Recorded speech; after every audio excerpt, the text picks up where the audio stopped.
नमस्कार दोस्तों, आप सभी दोस्तों का आपके अपने YouTube चैनल पर स्वागत है। दोस्तों आज है 1 जनवरी और आज है नया साल। तो दोस्तों आप सभी दोस्तों को जो हमारे वीडियो को देखते हैं उन सभी को हैप्पी न्यू ईयर हमारी तरफ से। दोस्तों भगवान से आशा करते हैं कि आप सभी लोग अपने जो मकसद है उसमें कामयाब हो। तो दोस्तों आज की इस वीडियो में आपको बताने वाले हैं SK झा सर के द्वारा जो रेलवे सामान्य विज्ञान है वॉल्यूम 2 उसका प्रैक्टिस सेट नंबर 3 देखने वाले हैं इस वीडियो में। दोस्तों यदि आपने अभी तक प्रैक्टिस सेट नंबर 1 और 2 को नहीं देखा है तो आप हमारे डिस्क्रिप्शन बॉक्स में जाइएगा, वहाँ पे लिंक दे रखा है, वहाँ से आप उस वीडियो को आसानी से देख सकते हैं। तो दोस्तों विदाउट वेस्टिंग ऑफ टाइम आज की इस वीडियो को शुरू करते हैं। दोस्तों आज का पहला प्रश्न हमारा है, कह रहा है कि ध्वनि संचरण के दौरान माध्यम में कणों के उच्च घनत्व का क्षेत्र क्या कहलाता है। दोस्तों जब ध्वनि संचरण होती है, सबसे पहले बता दें आपको, ध्वनि जो है एक प्रकार का कंपन होता है, ठीक है। और ध्वनि में क्या होती है, ध्वनि को गमन करने के लिए किसकी आवश्यकता होती है, मीडियम की आवश्यकता होती है, यानी कि बिना मीडियम की ध्वनि ट्रैवल नहीं कर सकता है, ठीक है फ्रेंड्स। पहली बात ये हो गई। दूसरी बात यहाँ पे देखिए क्या कह रहा है क्वेश्चन में कि ध्वनि के संचरण के दौरान माध्यम में कणों के उच्च घनत्व का क्षेत्र क्या कहलाता है। जब दोस्तों ध्वनि जो संचरण करती है इस टाइप से, तो उसमें जो माध्यम के उच्च घनत्व होते हैं उसे क्या बोलते हैं, तो उसे हम लोग बोलते हैं संपीड़न बोलते हैं, ठीक है। तो इस प्रश्न का आंसर जो हमारा ऑप्शन नंबर सी हो जाएगा कि ध्वनि के संचरण के दौरान माध्यम में कणों के उच्च घनत्व का क्षेत्रफल क्या कहलाता है, संपीड़न कहलाता है। दोस्तों आपको बता दें, ध्वनि माध्यमों में ध्वनि की चाल जो होती है वो क्या होती है, भिन्न भिन्न होती है। मतलब जिस टाइप का जो माध्यम होगा उस टाइप की ध्वनि जो है उसकी स्पीड होगी। तो सबसे अधिक जो स्पीड होती है, प्रश्न बनता है तो किस में होता है दोस्तों, ध्वनि की जो सबसे स्पीड होती है वो किस में होती है, सॉलिड में होती है, यानी कि ठोस अवस्था में जो है ध्वनि सबसे अधिक मात्रा में गमन करती है। तो दोस्तों इस प्रकार इस प्रश्न से आपको इतनी जानकारी मिली है। अब हम बढ़ते हैं अगले प्रश्न की ओर। दोस्तों दूसरा प्रश्न हमारा होगा, दूसरा प्रश्न देखते हैं हमारा कि तापमान के घटने के साथ साथ धातु का प्रतिरोध क्या होता है। ठीक है दोस्तों, जब तापमान में जो घटता है तो धातु का प्रतिरोध क्या होता है। तो दोस्तों आपके पास ऑप्शन है घटता जाता है, दूसरा ऑप्शन है बढ़ता जाता है, तीसरा ऑप्शन है अपवर्तित रहता है और चौथा ऑप्शन में शुरू में घट जाता है उसके बाद बढ़ जाता है। तो फ्रेंड्स इसका आंसर हो जाएगा हमारा, ये धातु का प्रतिरोध जो बढ़ जाता है, ठीक है। तो ऑप्शन नंबर बी इस प्रश्न का जवाब हो जाएगा। यानी कि दोस्तों तापमान घटने के साथ साथ जो होता है किसी धातु का प्रतिरोध क्या होता है, वो बढ़ता जाता है। दोस्तों 165 मीटर ऊंचाई जाने पर क्या होता है, तापमान 1 डिग्री सेंटीग्रेड जो है वो घट जाती है, ठीक है। तो इस प्रकार जो है ये इस प्रश्न का आंसर हमारा ऑप्शन नंबर बी सही हो जाएगा, ठीक है। दोस्तों बढ़ते हैं अगले प्रश्न की ओर। तीसरा प्रश्न देखेंगे हमारा आज की इस वीडियो का। दोस्तों इंपॉर्टेंट प्रश्न होगा, कह रहा है कि 1 नैनोमीटर किसके बराबर होता है। तो फ्रेंड्स देखिए 1 नैनोमीटर की बात करें तो यहाँ पे ऑप्शन दे रखा है 1/10⁻⁻8 मीटर, दूसरा ऑप्शन है 1/10⁸ मीटर, तीसरा ऑप्शन है 1/10⁹ मीटर और चौथा ऑप्शन है 1/10⁻9 मीटर। तो फ्रेंड्स यहाँ पे देखिए आप कन्फ्यूज नहीं होइएगा, आपको ऑप्शन नंबर सी जो है इस प्रश्न का आंसर हो जाएगा, ठीक है। दोस्तों आपको एक बात बता दें, जैसे कि 1 नैनोमीटर की बात करें तो यहाँ पे क्या दे रखा है, प्रश्न में 10⁻9 भी रहता है, ठीक है, 10⁻9 भी रहता है। तो कहीं कहीं ऑप्शन ये भी रहता है, लेकिन यहाँ पे ऑप्शन देखिए आपको कंफ्यूज करने के लिए दिया गया है 1/10⁹ ठीक है। तो दोस्तों जब इसको हम ये पावर को ऊपर करेंगे तो क्या हो जाएगा, हमारा 10⁻9 हो जाएगा, ठीक है। तो यही चीज़ है यहाँ पे दे रखा है, ठीक है, ये बट्टे में दे रखा है 1/10⁻9 मीटर दे रखा है। तो यहाँ पर आप कन्फ्यूज नहीं होइएगा फ्रेंड्स, क्योंकि हम सब याद करते हैं 10⁻9 मीटर, ठीक है। तो यहाँ पे 1/10 प्लस में दे रखा है, तो हमको आप सोचिएगा कि हो सकता है कि ऑप्शन नंबर डी जो है ये माइनस वाला सही होगा, लेकिन ये सही नहीं होगा। ऑप्शन सी जो है हमारा इस प्रश्न का आंसर हो जाएगा। तो दोस्तों आप इसको ध्यान रखिएगा, बहुत ज़्यादा इंपॉर्टेंट प्रश्न है। साथ दोस्तों आपको बता दें, जो एक फर्मी मीटर होता है यानी कि फेम्टोमीटर किसके बराबर होता है, तो एक फेम्टीमीटर जो होता है वो 10⁻15 मीटर के बराबर होता है। वहीं एक माइक्रोमीटर की बात करें तो 10⁻6 मीटर के बराबर होता है एक माइक्रोमीटर। तो इस पॉइंट को भी आप ध्यान रख सकते हैं दोस्तों, बहुत ही इंपॉर्टेंट है। दोस्तों यदि आप हमारे इस वीडियो का PDF प्राप्त करना चाहते हैं तो आप हमारे डिस्क्रिप्शन बॉक्स में जाइएगा, वहाँ पे हमारे टेलीग्राम ग्रुप का लिंक दिया रखा है, जहाँ से आप हमारे टेलीग्राम ग्रुप को ज्वाइन कर लीजिएगा, जहाँ पे आपको इस वीडियो का PDF आसानी से मिल जाएगी, ठीक है फ्रेंड्स। तो बढ़ते हैं अगले प्रश्न की ओर। चौथा प्रश्न देखेंगे हमारा, इंपॉर्टेंट प्रश्न होगा दोस्तों कि एक वस्तु की गतिज ऊर्जा और स्थितिज ऊर्जा के योग को क्या कहते हैं। तो फ्रेंड्स देखिए गतिज ऊर्जा और स्थितिज ऊर्जा को जब योग करेंगे तो क्या प्राप्त होगा, हमारे पास यांत्रिक ऊर्जा प्राप्त होगा, ठीक है। ये प्रश्न कई बार एग्जाम में पूछा जा चुका है दोस्तों, इसलिए ये इंपॉर्टेंट है।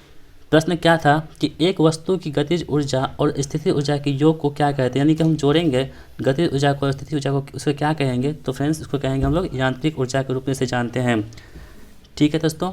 और यहाँ पे दोस्तों ये गतिज ऊर्जा होती है, इसकी फॉर्मूला क्या होती है, एग्जाम में भी प्रश्न बनता है। किनेटिक एनर्जी बराबर होता है हाफ mv²। ठीक है फ्रेंड्स, वही दोस्तों बात करते हैं कि स्थिति ऊर्जा की यानी पोटेंशियल एनर्जी की, वो क्या होता है mgh होता है। ये दोनों जो सूत्र है ये डायरेक्टली सूत्र एग्जाम में बनते हैं, तो आप दोनों को याद रखिएगा कि किनेटिक एनर्जी जो होता है वो हाफ mv² होता है और पोटेंशियल एनर्जी क्या होता है यानी कि स्थिति ऊर्जा क्या होती है mgh होता है। ठीक है दोस्तों, बढ़ते हैं अगले प्रश्न की ओर। 5वां प्रश्न देखेंगे हमारा इस वीडियो का। 5वां प्रश्न हमारा क्या है कि जल का घनत्व 1 ग्राम प्रति सीसी पर यह बिल्कुल सही है। तो यानी कि दोस्तों जल का घनत्व जो होता है इतना किस तापमान पर होता है। तो फ्रेंड्स आपको ट्रिक लिए बता दें, जब भी जल का घनत्व पूछा जाएगा तो आपको 4 डिग्री सेंटीग्रेड ही मारना है। ठीक है, आप बिल्कुल इस बात को याद रखिएगा कि जब भी जल का घनत्व पूछा जाएगा कितना भी ये रहेगा यहाँ पे 1 ग्राम में या 2 ग्राम में, तो आपको बताना होगा कि 4 डिग्री सेंटीग्रेड पर ही यह बिल्कुल सही हो जाएगा। ठीक है दोस्तों, क्या होता है कि जल जब जमने पर क्या होता है, इसका आयतन जो है 9% जो है इसका आयतन बढ़ जाता है जब ये जल जमता है। ठीक है, बढ़ते हैं अगले प्रश्न को। 6ठा प्रश्न देखेंगे हमारा कौन सा है, एक श्वेत तथा चिकनी सतह कैसी होती है। दोस्तों इंपॉर्टेंट प्रश्न है, कह रहा है कि एक श्वेत तथा चिकनी सतह कैसी होती है। आपके पास ऑप्शन है ताप की अच्छी अवशोषक तथा अच्छी परावर्तक होती है। दूसरा ऑप्शन है ताप के खराब अवशोषक तथा अच्छा परावर्तक होते हैं। तीसरा ऑप्शन है ताप की अच्छी अवशोषण तथा खराब परावर्तक होते हैं। और चौथा क्या है, ताप की खराब अवशोषक तथा खराब परावर्तक होते हैं। तो दोस्तों आपको बता दें, जब एक श्वेत तथा चिकनी सतह जो है ये ताप के खराब अवशोषक और अच्छा परावर्तक होते हैं। ठीक है फ्रेंड्स, तो इस प्रश्न का आंसर जो हो जाएगा हमारा ऑप्शन नंबर बी हो जाएगा। ठीक है दोस्तों, क्या होता है कि चमकदार या उजली सतह जो होती है ऊष्मा विकिरण के कारण जो है वो अवशोषक और ऊष्मा विकिरण का जो है ये सबसे अच्छे परावर्तक होते हैं। दोस्तों काली सतहें जो होती है, जो ये श्वेत सतह है, जो काली सतहें होती है उसमें क्या होता है ऊष्मा विकिरण सबसे अधिक, ऊष्मा जो विकिरण होता है वो सबसे अच्छा अवशोषक होती है। और दोस्तों जो काजल हम लोग लगाते हैं आँखों में वो 95% ऊष्मा विकिरण को अवशोषित करता है और काजल जो है सबसे अच्छे कृष्ण पिंड कहलाता है। तो सबसे अच्छा कृष्ण पिंड कौन सा हो गया, काजल हो गया सबसे अच्छा कृष्ण पिंड। ठीक है, जो ब्लैक रंग का कोई भी चीज़ होता है वो अच्छा ऊष्मा का अवशोषक होता है। ठीक है दोस्तों, 9वां प्रश्न इंपॉर्टेंट होगा, ये हमारा न्यूमेरिकल पॉइंट प्रश्न दे रखा है। इसमें कह रहा है दोस्तों, थोड़ा सा पेन को छोटा कर लेते हैं। इसमें कह रहा है कि एक मोटरसाइकिल 90 किलोमीटर प्रति घंटा की रफ्तार से चलती है एवं ब्रेक लगने पर 5 सेकंड के बाद रुकती है। यदि मोटरसाइकिल एवं सवार कुल मात्रा 200 किलोग्राम है, यानी कि मोटरसाइकिल का और उस पर जो सवार व्यक्ति है उन दोनों का वजन जो है वो 200 किलोग्राम है, तो ब्रेक द्वारा आरोपित बल क्या होगा। तो दोस्तों हमसे बल पूछा जा रहा है। तो सबसे पहले देखिए यहाँ पर दोस्तों क्या क्या दे रखा है। मान लीजिए एक मोटरसाइकिल यहाँ पे है, ठीक है, और इसमें क्या कह रहा है कि एक मोटरसाइकिल 90 किलोमीटर प्रति घंटा की रफ्तार से चलती है। यानी कि दोस्तों जब कोई वस्तु जब शुरुआत करती है तो यू की वैल्यू कितनी हो जाएगी हमारे पास 90 किलोमीटर प्रति घंटा। ठीक है, और क्या कह रहा है, और ब्रेक लगने के बाद 5 सेकंड के बाद रुकती है, तो टी की वैल्यू कितनी होगी हमारे पास 5 सेकंड। ओके, उसके बाद क्या कहता है, यदि मोटरसाइकिल एवं सवार मात्रा कुल मात्रा कितनी हो 200 किलोग्राम हो। यानी कि दोस्तों एम की वैल्यू कितनी दे रखी है 200 किलोग्राम दे रखी है। ठीक है, हमसे पूछ क्या जा रहा है कि ब्रेक द्वारा आरोपित बल क्या होगा। तो दोस्तों बल हमसे पूछा जा रहा है, यानी कि एफ की वैल्यू पूछी जा रही है, तो एफ बराबर क्या होगा। दोस्तों आप सबको पता होगा कि एफ बराबर फॉर्मूला क्या होता है एम ए होता है। ठीक है, तो इस फॉर्मूला को हम पुट कर देंगे, एफ बराबर कौन सा होता है एम ए होता है। तो एम की वैल्यू कितनी हो जाएगी यहाँ पे 200 रख देंगे और ए कुछ वैल्यू निकाल लेंगे, वो क्या होता है दोस्तों त्वरण बराबर क्या होता है v माइनस यू बटा टी होता है। ठीक है, तो फ्रेंड्स यहाँ पे देखिए 200 करेंगे, यहाँ पे 200 हो जाएगा। उसके बाद v कितना हमारे पास v 0 हो जाएगा, क्योंकि दोस्तों जब कोई वस्तु प्रारंभ से स्टार्ट करती है तो अंतिम वेग जो होता है उसका क्या होता है 0 होता है। ठीक है, तो v कितना हो गया 0 हो गया और माइनस का कितना हो गया 25, क्योंकि प्रारंभिक वेग 25 दे रखा है। 25 क्यों हो दोस्तों आपको बता दें, जो 90 किलोमीटर प्रति घंटा दे रखा है उसको हम क्या करेंगे जब मीटर प्रति सेकंड में बदलेंगे तो इसमें क्या करेंगे 5/18 से गुना करेंगे तो क्या हो जाएगा 18×5 = 90, 25 मीटर प्रति सेकंड हो जाएगा। तो हमने वही रखा है यहाँ पे 25। और समय कितना दे रखा हमारे पास, तो दोस्तों समय दे रखा है हमारे पास 5 सेकंड। यहाँ से इसको काटेंगे तो ये हमारा कौन सा हो जाएगा 40 हो जाएगा, और ये और जब 25 से गुना करेंगे इसमें तो दोस्तों ये 1000 हो जाएगा इसमें माइनस में। यानी कि दोस्तों यहाँ पे 1000 न्यूटन जो है इस प्रश्न का आंसर हो जाएगा। ठीक है, आई होप दोस्तों आपको ये बात समझ में आ गई होगी। दोस्तों प्रश्न क्या कह रहा था देखिए, फिर से मैं रिपीट कर देता हूँ आपको।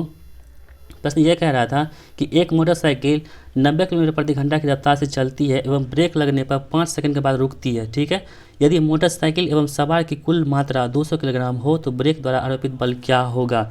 ठीक है, तो देखिए दोस्तों यहाँ पे हम क्या कर रहे हैं, मोटरसाइकिल हो गया, यहाँ पे इसकी जो प्रारंभिक बिंदु कितनी हो गई u 90 किलोमीटर प्रति घंटा रफ्तार चलती है, इसको हमने मीटर प्रति सेकंड में बदल लिया, तो 90 गुना 5/18 करेंगे तो ये हमारा मीटर प्रति सेकंड में हो जाएगा, जो कितना हो जाएगा 25 हो जाएगा। ठीक है, अब क्या कह रहा है दोस्तों, सॉरी फ्रेंड्स, अब क्या कह रहा है कि यहाँ पे समय कितना दे रखा है, t 5 सेकंड दे रखा है और m की वैल्यू कितनी दे रखी थी, 200 किलोग्राम दे रखी थी। हमको पूछ रहा है इसका बल कितना लगेगा, तो बल का फॉर्मूला क्या होता है, F बराबर ma। तो m की वैल्यू कितनी दे रखी थी, 200 दे रखी थी, और a बराबर क्या होता है, v माइनस t, यानी कि त्वरण होता है, यानी कि अंतिम दूरी माइनस प्रारंभिक दूरी बट्टा समय। ठीक है, तो यहाँ से हम इसको फॉर्मूला पे पुट किया और हमारा आंसर जो है ये 1000 न्यूटन आ गया। आई होप दोस्तों आपको ये प्रश्न बिल्कुल समझ में आ गया होगा, बहुत ही ज़्यादा इंपॉर्टेंट है और कई बार एग्जाम में पूछे जा चुके हैं। तो दोस्तों यदि आपको ये समझ में नहीं आया हो तो आप एक बार वीडियो को फिर से देख लीजिएगा। ठीक है दोस्तों, पढ़ते हैं अगले प्रश्न की ओर। 8वां प्रश्न हमारा दोस्तों होगा न्यूमेरिकल प्रश्न, ये भी है इंपॉर्टेंट होगा। कह रहा है कि विलियन ए का pH मान 6 है और विलियन बी का pH मान 8 है और विलियन सी का pH मान 2 है। किस विलियन में हाइड्रोजन आयन की सांद्रता सबसे अधिक होगी। दोस्तों हाइड्रोजन आयन की सांद्रता जो सबसे अधिक होगी किस में होगी, तो आपको बता दें दोस्तों, ये जो होता है जिस विलियन में pH का मान सबसे कम होता है, pH का मान सबसे कम होता है, वो उतना ही अधिक अम्लीय होता है। इस बात को ध्यान रखिएगा दोस्तों आप, कि जिस विलियन में जो pH मान सबसे कम होता है वो उतना ही अधिक अम्लीय होता है और उसमें हाइड्रोजन आयन जो होती है वो क्या होती है, उसकी सांद्रता भी अधिक होती है। तो दोस्तों जैसे यहाँ पे देखिए क्या दे रखा था हमारे पास, pH वैल्यू यहाँ पर हम लिख देते हैं, कुछ चार्ट बना देते हैं, और यहाँ पे क्या है, हाइड्रोजन आयन दे रखा है। ठीक है, कह रहा है कि ए का pH मान जो है दोस्तों, ए का वो कितना दे रखा है हमारे पास, 6 दे रखा है, तो इसका हाइड्रोजन आयन जो होगा 10⁻⁻6 हो जाएगा। ठीक है, वहीं बी का pH मान कितना दे रखा है, तो 8 दे रखा है, तो इसका कितना हो जाएगा 10⁻8 हो जाएगा। और सी का कितना दे रखा है फ्रेंड्स, तो सी का दे रखा है हमारे पास 2, तो इसका कितना हो जाएगा 10⁻2 हाइड्रोजन आयन हो जाएगा। ठीक है, तो दोस्तों आप सबको पता होगा जो पावर में जितना कम जो रहता है वो उसकी वैल्यू सबसे अधिक होती है और सबसे ज़्यादा जितनी होती है उसकी वैल्यू सबसे कम होती है। तो यहाँ हमसे पूछा जा रहा था कि किसी विलियन में हाइड्रोजन आयन की सांद्रता सबसे अधिक कब होगी, तो सबसे पावर जो इसका कम होगा वो सबसे अधिक होगी। तो इसलिए हमारा ऑप्शन जो है ये 2 नंबर का, यानी कि जो किसका सी का pH मान 2 है, यानी कि सी का pH मान जो 2 है वो सबसे अधिक सांद्रता होगी हाइड्रोजन में। तो दोस्तों इस प्रकार ये प्रश्न यहीं समाप्त होती है। आशा करता हूँ दोस्तों आप ये प्रश्न बिल्कुल समझ में आ गया होगा। बढ़ते हैं अगले प्रश्न की ओर। 9वां प्रश्न हमारा क्या है,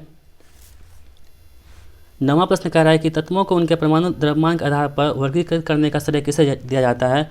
यानी कि दोस्तों जो तत्व है पीरियोडिक टेबल में उसमें परमाणु द्रव्यमान के आधार पर किसने वर्गीकृत किया था, वो हमसे पूछा जा रहा है। तो दोस्तों ये परमाणु द्रव्यमान के जो वर्गीकृत किया था उसका नाम था दिमित्री मेंडलीव। दोस्तों मेंडलीव ने यह काम किया था कि उसने तत्वों को परमाणु द्रव्यमान के आधार पर दर्शाया था।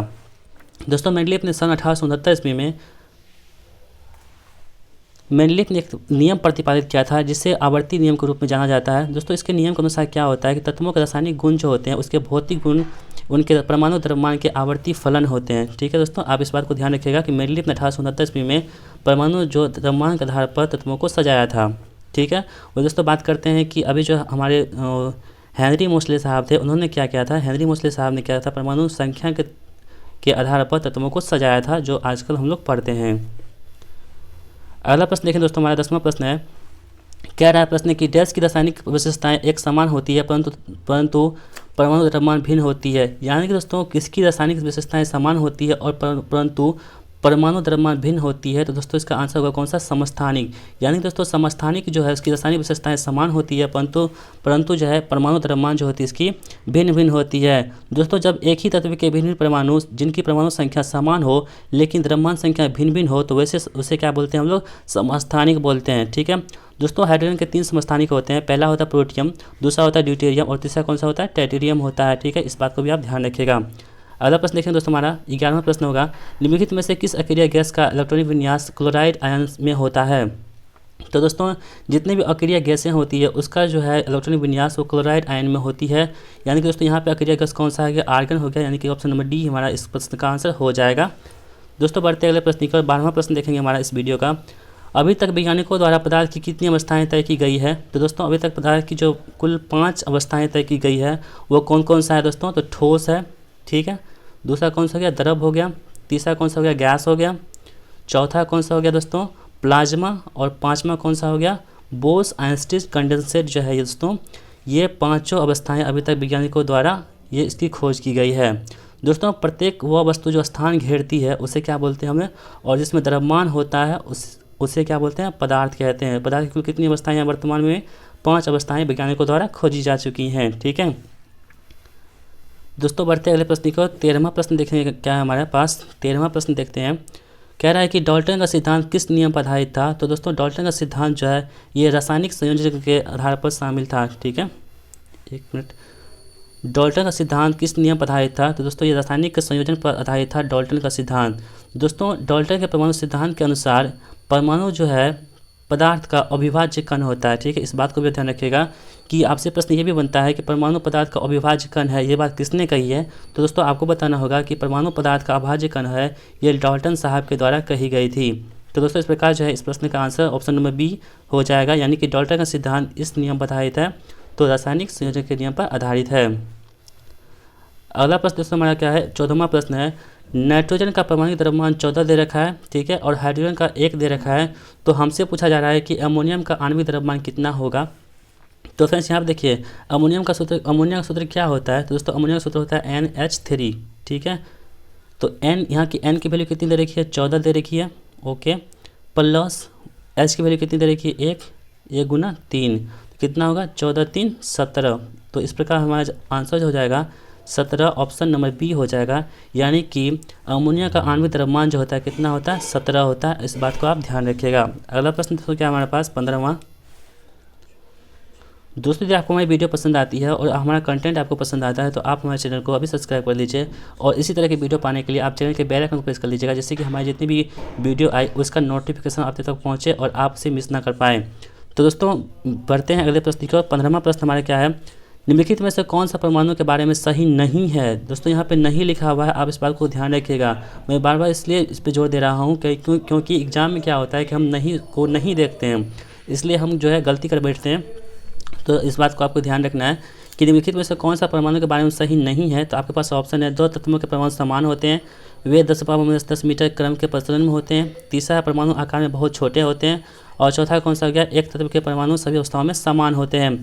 तो फ्रेंड्स इसका आंसर जो हो जाएगा ऑप्शन नंबर ए सही हो जाएगा, यानी कि 2 तत्वों के परमाणु समान नहीं होते हैं, यहाँ पर लिखा होते हैं। इस प्रकार यह है हमको गलत चूज करना था, तो ऑप्शन नंबर ए इसका गलत हो जाएगा।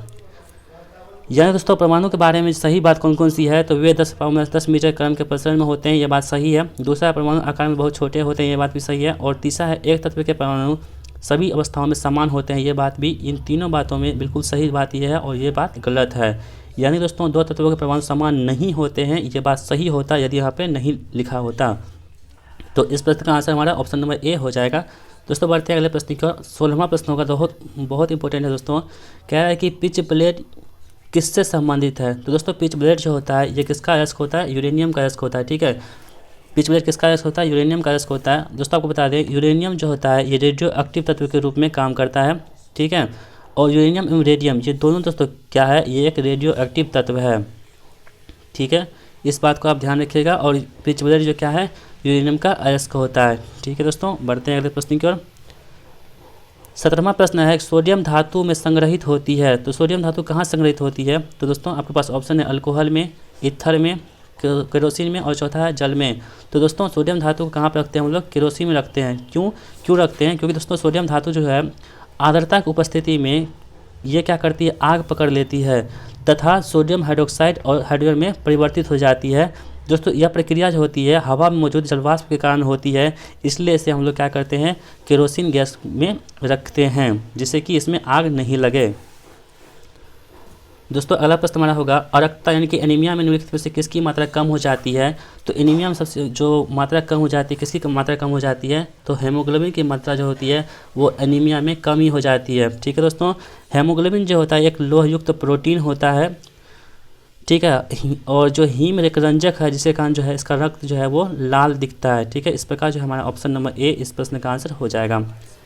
अगला प्रश्न देखते हैं दोस्तों क्या हमारे पास, निम्नलिखित में से कौन सा रोग प्रायः वायु के माध्यम से फैलता है? तो दोस्तों आपके पास ऑप्शन है प्लेग, दूसरा है टाइफाइड, तीसरा है ट्यूबरक्लोसिस और चौथा कौन सा हमारा हैजा। तो दोस्तों इसमें जो प्लेग रोग है ये क्या होता है कि वायु के माध्यम से फैलता है। ठीक है दोस्तों, प्लेग में होता क्या आखिर, तो बहुत तेज़ बुखार आती है और शरीर पर जो है गिल्टियाँ हो जाती है। दोस्तों बात करते हैं हैजा की, तो हैजा बीमारी जो होती है ये विब्रियो कॉलेरी जो जीवाणु होती है, विब्रियो कॉलेरी, उसके कारण से हैजा बीमारी होती है। ठीक है, और टाइफाइड जो दोस्तों किससे होता है, तो टाइफाइड जो होता है ये साल्मोनेला टाइफी जीवाणु के कारण से होता है। ठीक है, इस बात को भी आप ध्यान रखिएगा, साल्मोनेला टाइफी के कारण से होता है कौन सा, टाइफाइड होता है। दोस्तों इस प्रकार जो है ऑप्शन नंबर ए इस प्रश्न का आंसर हो जाएगा। बढ़ते हैं अगले प्रश्न की ओर। 20वां प्रश्न देखें दोस्तों हमारा क्या है, अन्य यानी कि केरल्स एक समृद्ध स्रोत किसका होता है? तो दोस्तों ये जो समृद्ध स्रोत किसका होता है, ये स्टार्च का होता है, इस बात को आप याद रखिएगा। अगला प्रश्न दोस्तों हमारा क्या है,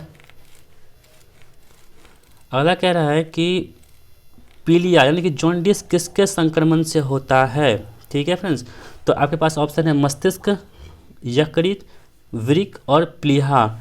तो दोस्तों आपको बता दें जो पीलिया यानी कि जॉन्डिस होता है ये जो है किससे संक्रमण होता है, तो इससे लीवर यानी कि यकृत प्रभावित होता है। ठीक है फ्रेंड्स, तो क्या होता है कि यहाँ पे पीलिया जो है दोस्तों एक जनित रोग होता है। पीलिया रोग जो आप इस मान लीजिए किसी व्यक्ति के पास पीलिया रोग है, ठीक है, तो आप उसे कैसे पहचान पाएंगे, तो दोस्तों उसका क्या होगा, उसका पेशाब जो है वो पीला होगा, आँख एवं त्वचा जो है वो पीला हो जाती है। ठीक है, और दोस्तों हेपेटाइटिस को क्या कहते हैं हम लोग, हेपेटाइटिस को हम पांडु रोग के नाम से भी जानते हैं। तो इस प्रकार जो है ऑप्शन नंबर बी इस प्रश्न का आंसर हो जाएगा। अगला प्रश्न दोस्तों हमारे क्या पास है, 22वां प्रश्न होगा, सामान्य व्यक्ति में दिल की धड़कन की औसत दर कितनी होती है? तो दोस्तों दिल जो धड़कता है वो औसत दर वो 72 बार पर मिनट धड़कता है। ठीक है, यानी कि 1 मिनट में औसतन जो है मानव व्यक्ति का जो दिल है वो 72 बार धड़कता है।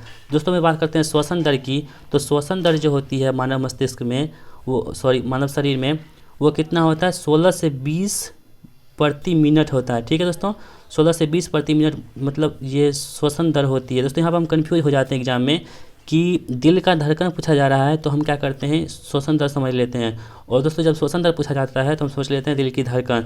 तो दोनों प्रश्न बिल्कुल अलग है। यहाँ पर हमसे पूछा जा रहा है कि सामान्य व्यक्ति में दिल की धड़कन की औसत दर कितनी होती है, तो आपको बताना होगा दोस्तों कि सामान्य जो व्यक्ति है दिल की धड़कन कितनी होती है, उसमें 72 बार प्रति मिनट होती है। वहीं श्वसन दर जो होती है मतलब सांस जो लेते हैं हम लोग 1 मिनट में कितनी बार लेते हैं, तो 16 से 20 बार लेते हैं। ठीक है, इस बात को आप ध्यान रखिएगा, बहुत ज़्यादा इंपॉर्टेंट प्रश्न है। दोस्तों अगला प्रश्न देखेंगे, 23वां प्रश्न हमारा क्या है, कह रहा है कि ईईजी का प्रयोग किसकी गतिविधि को दर्ज करने के लिए किया जाता है? दोस्तों ईईजी का प्रयोग जो करते हैं हम लोग ये किसकी गतिविधि को दर्ज करने के लिए करते हैं, तो आपके पास ऑप्शन है हृदय, दूसरा ऑप्शन है फेफड़ा, तीसरा ऑप्शन है मस्तिष्क और चौथा ऑप्शन कौन सा है, मांसपेशी यानी कि मसल्स। तो दोस्तों ईईजी जो होता है ये मस्तिष्क की गतिविधि के लिए हम लोग इसका प्रयोग करते हैं। यानी कि दोस्तों मस्तिष्क जो कोई बीमार व्यक्ति होते हैं तो मस्तिष्क में क्या चल रहा है उसके पता लगाने के लिए हम लोग किसका प्रयोग करते हैं, ईईजी का प्रयोग करते हैं। दोस्तों बात करते हैं ईईजी का फुल फॉर्म क्या होता है, तो ईईजी का फुल फॉर्म जो होता है इलेक्ट्रोएन्सेफेलोग्राम होता है।